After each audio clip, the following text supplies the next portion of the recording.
Қыпшақ хандығы 8-9 ғасырлардағы авторлардың еңбектерінде қыпшақтарды шығыста қыпшақтар, русьте половецтер, Еуропада командар деп атаған.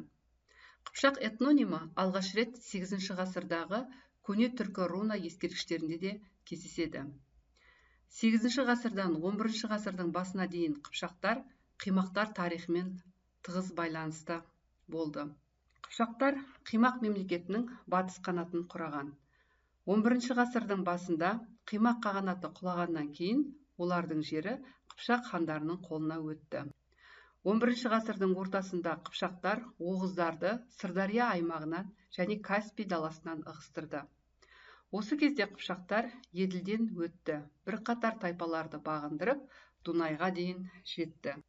11 ғасырдағы Оғыз мемлекетімен соғыстар, Салжұқ, Хорезм шахымен және Қарахан әулетімен күрес, сыртқы қауіпсіздікті қамтамасыз ету Қыпшақ мемлекеті құрылуының басты себептері болып табылады. 12 ғасырдың басында қыпшақтар Алтайдан Дунайға дейінгі бүкіл ұлы далада үстемдік етті. Бұл аумақ Дешті Қыпшақ деп аталды. Дешті Қыпшақ деген сөз Қыпшақтар даласы дегенді білдіреді. Дешті Қыпшақ даласы екі ірі бірлестікке бөлінді. Біріншісі Батыс Дешті Қыпшақ. Батыс Дешті Қыпшақ ол Дунайдан Еділге дейінгі аралықты қамтыды. Батыс Дешті Қыпшақта Тоқсоба әулеті басқарды. Екіншісі Еділден Алтайға дейінгі аралықты қамтыған Шығыс Дешті Қыпшақ. Шығыс Дешті Қыпшақты Елбөрлі руынан шыққан хандар басқарды. Қыпшақтардың қоғамдық құрылысы Қыпшақ этносының қалыптасуы. Көне түркі дәстүрін ұстанған Қыпшақ хандығы екі қанатқа бөлінді: оң қанат және сол қанат.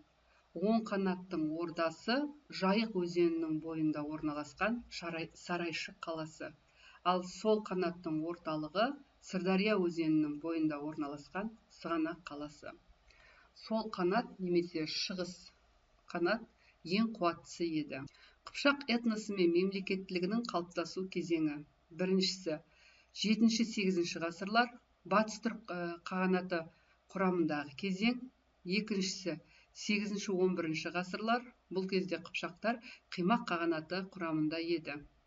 Үшіншісі 11-13 ғасырлар. Бұл кезеңде дербес Қыпшақ хандығы өмір сүрді.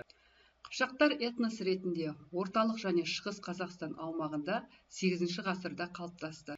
Қыпшақтардың саяси беделінің артуына орай басқа тайпалар мен этникалық топтар Қыпшақ этнонимін қабылдады.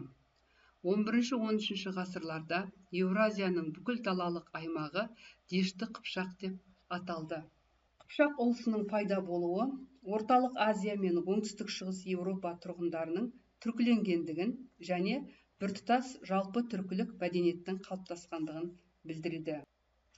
Алайда Қыпшақ халқы қалыптасуының қорытынды кезеңін моңғол шапқыншылығы үзді. Қыпшақтар қазіргі түркі тілдес халықтар қазақ, башқұрт, татар және басқалардың ұлт ретінде қалыптасу негізін қалады. Қыпшақтарда байлық жылқымен өлшенді.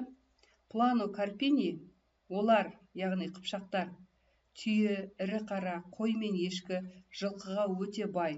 Оларда жүк таситын мал орасан көп. Біздің ойымызша бүкіл әлемде мұндай байлық ешкімде жоқ деп жазды. Қыпшақтардың көршілермен саяси қарым-қатынасы. 11-12 ғасырларда төменгі Сырдария бойындағы қалалар, Жент, Яңгекен және тағы басқалары мен Маңғыстау Қыпшақ көсемдерінің қолында болды. Осы аумақ Қыпшақ хандары мен орталық Азия билеушілері арасындағы кескілескен ұрыс алаңына айналды. Махмұд Қашқари деректері бойынша Қыпшақ ақсүйектері Қарахан билеушілерімен өзара күрделі қарым-қатынаста болды. Исламды тарату мақсатында Хорезм шахтары мемлекетінің билеушісі Қыпшақтарға қарсы жорыққа шықты. Алайда 12 ғасырдың екінші жартысынан бастап хорезмдіктер Қыпшақ ақсүйектерімен жақындасу саясатын жүргізе бастады. Қыпшақ хандары Хорезмге қарсы күресті жалғастыра берді. Қыпшақтар мен хорезмдіктердің күресін моңғолдардың жаулап алушылық жорықтары тоқтатты.